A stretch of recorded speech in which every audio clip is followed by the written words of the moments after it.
I am the middle child among three siblings.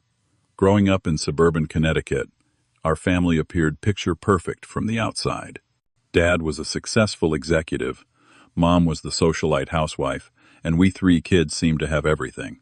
Nobody knew about the years of emotional neglect and psychological warfare happening behind closed doors. Yesterday I got a call from my estranged father. He claims he is dying and expects me to drop everything and care for him. After 20 years of abuse, he somehow thinks I should give a damn. Before I get into my story, let me know where you are watching from. Hit that like button and subscribe if you have ever had to cut toxic family members out of your life. Our family looked idyllic on paper. My father, Harold, built his career from nothing to become a ruthless business executive with a corner office and a seven-figure salary. My mother, Diana, transformed from a middle-class girl to a Connecticut socialite who lived for country club gossip and charity galas where she could flaunt her wealth. They had three children, my older sister Stephanie, who is now 38, me, August 34, and my younger brother Jackson, who just turned 30. We grew up in a sprawling colonial house in an affluent suburb outside Hartford. 6 bedrooms, 5 bathrooms, a pool in the backyard, and a 3-car garage holding vehicles that got replaced every 2 years. From the street, we were the American dream. The neighbors envied us. Their kids wanted playdates at our house. My earliest memories from ages 1 through 7 seemed normal enough. Birthday parties with ponies and clowns. Christmas mornings with mountains of presents. Summer vacations to Disney World. And winter trips to Aspen. But something shifted as my father climbed higher in his company. Success changed him. The man who once played catch in the yard disappeared, replaced by someone who locked himself in his home office all weekend and exploded if we made too much noise. My mother changed too. The woman who once baked cookies became obsessed with her appearance or social standing and making sure the neighbors knew how wealthy and successful they were. Her children became accessories to be displayed when useful and ignored when inconvenient. The signs were subtle at first. My 8th birthday party canceled because Mom had a charity auction. My school play, where I had the lead role, performed to an audience missing my parents because Dad had an important dinner meeting. Stephanie winning a state science competition with nobody there to see her accept the award. We each developed our own ways to cope. I threw myself into academics thinking if I just got perfect grades, maybe they would notice me. Stephanie became the ultimate overachiever, student council president, volunteer work, anything to try to win their approval. Jackson went the opposite direction. He acted out, got in trouble, did anything, to get even a moment of their attention, even if it was negative. The three of us formed our own protective unit. Stephanie, 4 years older than me, became more mother than sister. She packed our lunches, helped with homework, and made sure we got to school on time while our mother was at the salon or the country club. I tried to be there for Jackson, defending him when our parents raged about his behavior problems, which were clearly cries for help that fell on deaf ears. The first time I truly understood something was wrong with my parents was when I broke my arm at age 10. I fell from a tree in our backyard on a Saturday afternoon. The pain was excruciating, and the angle of my arm made it obvious it was broken. My parents were getting ready for some gala dinner with potential investors. When I showed them my arm obviously broken, my father looked at his watch and said, "We cannot miss this dinner. Ice it, and we will take you to the doctor tomorrow." It was Stephanie, 14 years old, who called our neighbor and got him to drive us to the emergency room. When my parents finally showed up 3 hours later, they were angry, not concerned, angry that we had overreacted and embarrassed them by leaving the house without permission. They blamed me for being careless and ruining their evening. No concern about my pain, no worry about the broken bone, just irritation at the inconvenience I had caused them. As the years went by, the pattern only intensified. Every milestone in our lives became an opportunity for them to either not show up or to show up and make it about themselves. My high school graduation, they arrived late and left early for another important meeting. Jackson getting accepted to college despite his struggles. They complained about the tuition cost at the celebration dinner. Stephanie landing her first professional job, they criticized the company as not prestigious enough. They provided financially. I cannot deny that. We had trust funds, private school education, and every material possession we could want. But we never had their time, their attention, or their love without conditions. Their formula was simple money, instead of presence, criticism, instead of praise and appearances, instead of genuine connection. My teenage years were when the damage really began to manifest. By 15, I was struggling with anxiety and depression. Panic attacks became routine before family dinners, where every bite I took was scrutinized. Every word I said was picked apart. "August is too sensitive," my mother would tell her friends within earshot. "He needs to toughen up if he wants to succeed in this world." When I finally worked up the courage to tell them about my mental health struggles, my father scoffed. "Depression is for people who are weak. No son of mine is going to waste money on a therapist just to complain about his perfectly good life." My mother was equally dismissive. "What do you possibly have to be depressed about? Do you know how many children would kill to have what you have?" Music became my escape. I would lock myself in my room with my headphones, drowning out the chaos with whatever bands spoke to my teenage angst. Writing became my therapy since I was forbidden from seeing an actual therapist. Journals filled with pain and confusion lined my bookshelf, disguised with boring academic titles so my parents would never open them.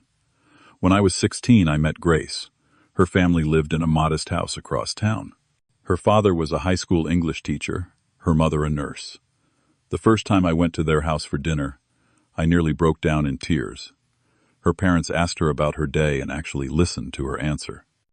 They asked me questions about my interests, not my grades or achievements, my actual interests. When Grace got frustrated and snapped at her mother, there was no cold silence or screaming match, just a calm discussion about respectful communication. For the first time, I saw what a healthy family looked like. It was both beautiful and heartbreaking, because it showed me exactly what I did not have. Meanwhile, Stephanie was trying to break free. She chose a college 3,000 miles away against our parents' wishes. They wanted her at Yale or Harvard, somewhere prestigious they could brag about, somewhere close enough that they could maintain control. She chose Stanford, and they retaliated by threatening to withhold tuition unless she reconsidered. She stood her ground, applied for scholarships, and got a part-time job. Our parents, realizing their financial manipulation had failed, reluctantly paid her tuition, but weaponized it. Constant reminders of their sacrifice, surprise visits to check she was making the most of their investment, threatening to cut her off if her grades slipped below perfection. During her junior year, Stephanie met Thomas. He was studying environmental law, another strike against him in our parents' eyes, who saw anything related to environmentalism as a threat to corporate profits. When they got engaged after graduation, our parents launched a full assault. They investigated his family background and found his father had once declared bankruptcy. This became their ammunition. "He comes from financial failure," my father told her. "He will drag you down to his level." The crowning blow came when they somehow interfered with a job opportunity Stephanie had lined up in California, a position at an environmental nonprofit where she and Thomas planned to build their lives. My father had golf connections with someone on the board. Suddenly, her job offer was rescinded with a vague explanation about budget constraints. 2 weeks later, they hired someone else. Jackson's story was even darker. His attention-seeking behavior escalated from classroom disruptions to substance abuse by 16. While our peers were experimenting with weekend beers, Jackson was disappearing for days, returning hollow-eyed and shaking. Our parents responded with rage rather than concern. "How dare you embarrass us this way," became their mantra. The worst night of my life was finding Jackson unconscious in his bathroom when I was 20 and he was 16. Empty pill bottles surrounded him. I screamed for our parents, who were hosting a dinner party downstairs. My father came upstairs, assessed the situation, and his first words were, "Keep your voice down. We have the Hendersons here. They refuse to call an ambulance because we cannot have emergency vehicles in our driveway during a dinner party." Instead, my father carried Jackson to the car while my mother made excuses to their guests about a migraine. They drove him to a hospital 30 minutes farther away to avoid gossiping neighbors. When doctors recommended rehab, my parents refused. "We are not spending money to coddle his bad decisions," my father declared. It was Stephanie and I who pooled our savings from part-time jobs to get him the help he needed. We found an outpatient program he could attend, secretly making excuses for his absences that our parents never questioned because they were rarely home anyway. Everything came to a head during Christmas when I was 22. Jackson, then 18, was 6 months sober, a miracle he had achieved through sheer willpower and the support of his siblings. During Christmas dinner, my father offered him wine. When Jackson politely declined, my father mocked him. Still on that sobriety kick.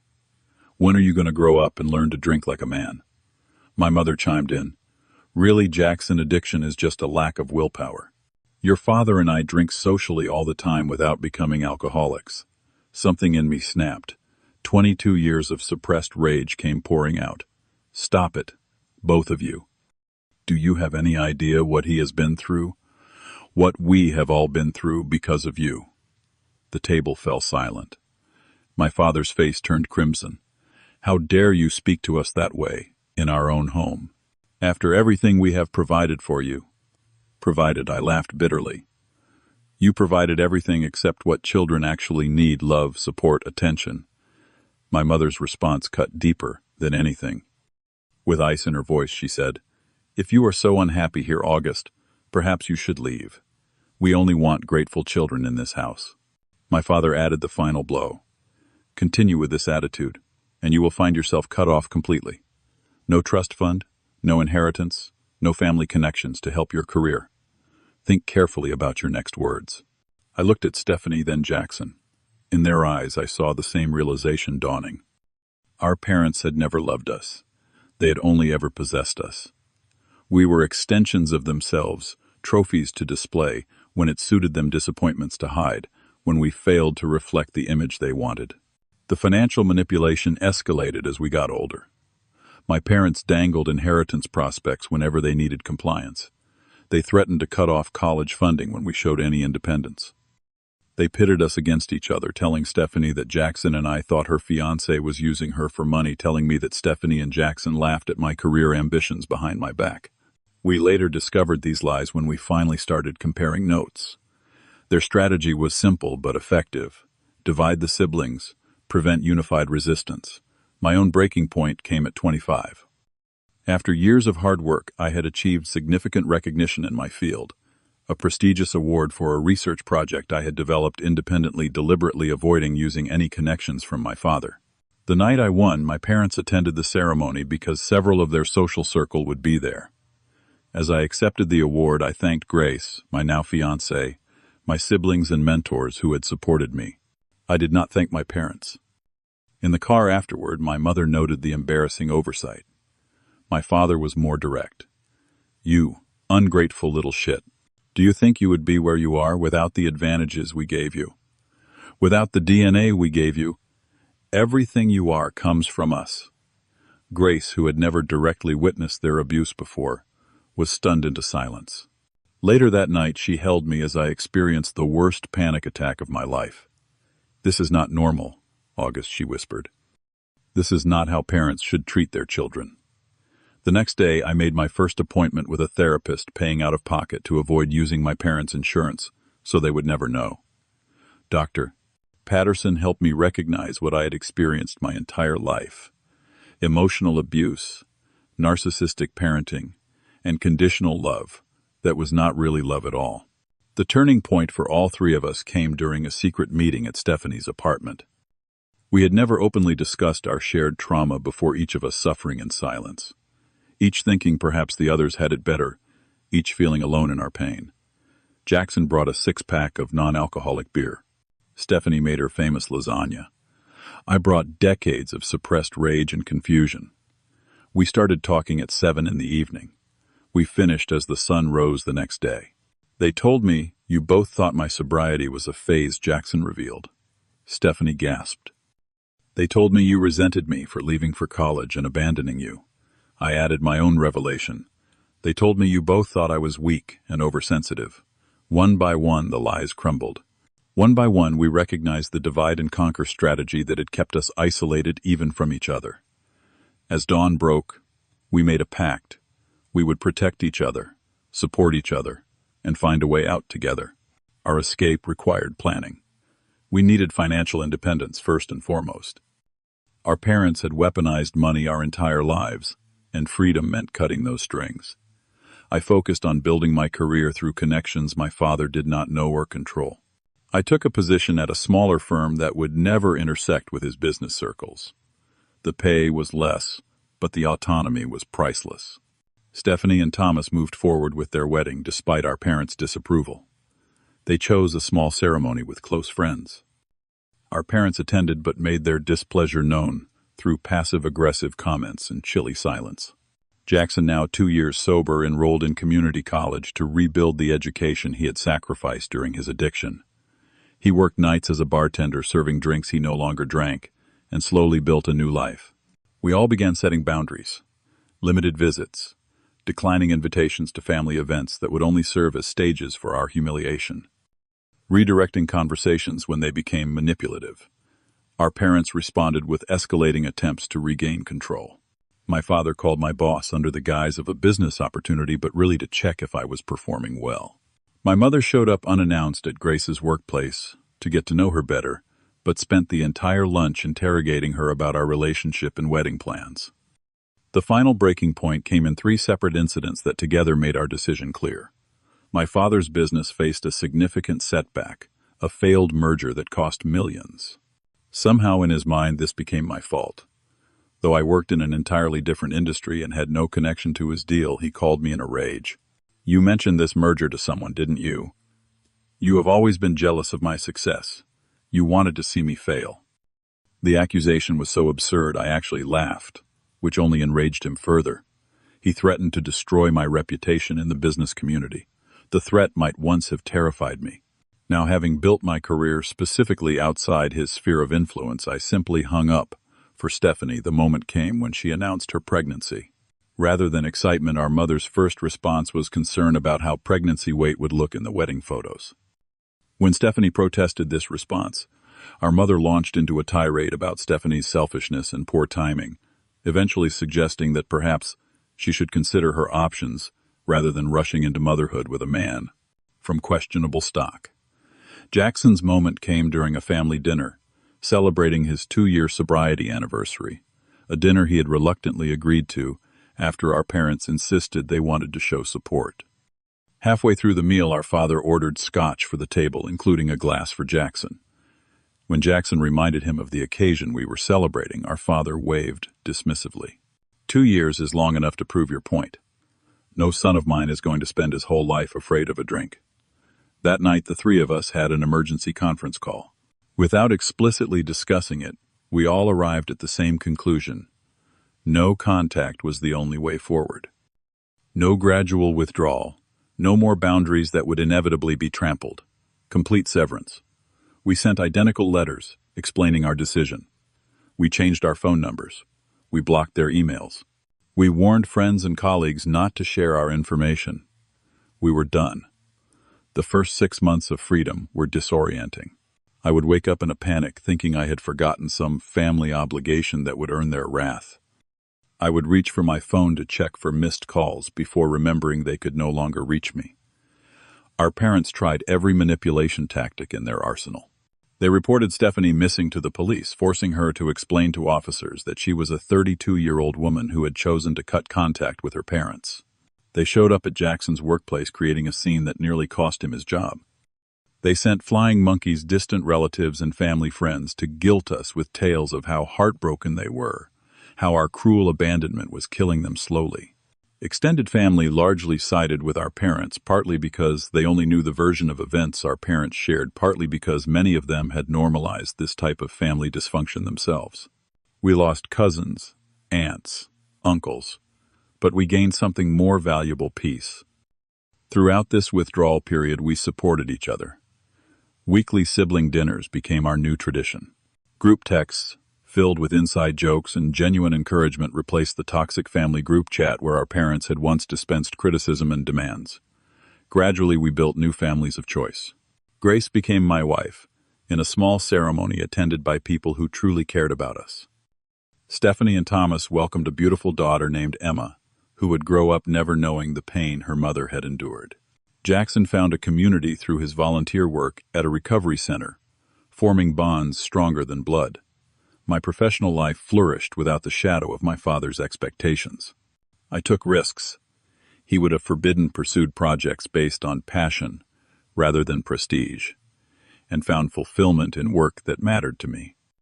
The perfectionism instilled through years of conditional approval slowly gave way to a healthier drive, one based on internal satisfaction rather than external validation.